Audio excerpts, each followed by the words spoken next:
atu i tēnei mihi atu.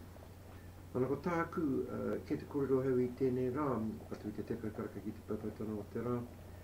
I te whakaatu rana i tēnei ko te Whare Miere ke te korero heu. Mō nā mea nui i tēnei tau i te Whare Miere, i te whare parimata neina.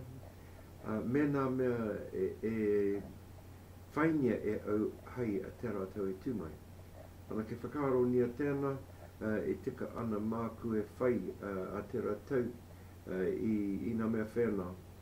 E aha nai kakariki mō te tai ao. Ana ko tēnā tetahi mea nui nā te mea ki tōku anō nei nā whakaaro e ahua wahanu te torangapu kakariki mo te tai ao. Ana kei te rakuraku au i tōku anō nei nā mahuna mo tēnā.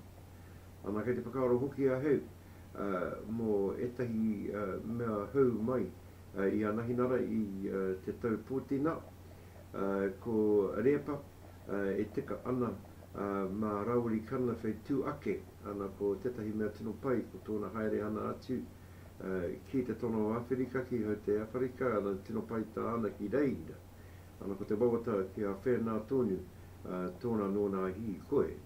Nā reira kutu mā tēnā rawa te kutu ana ko kei ahau i o kutu anō nei hono mai i te tau i mahue ana ko te wawata ki a hoki mai anō koutou ki te whakarono hai te rātou e tūmai tēnā koutou.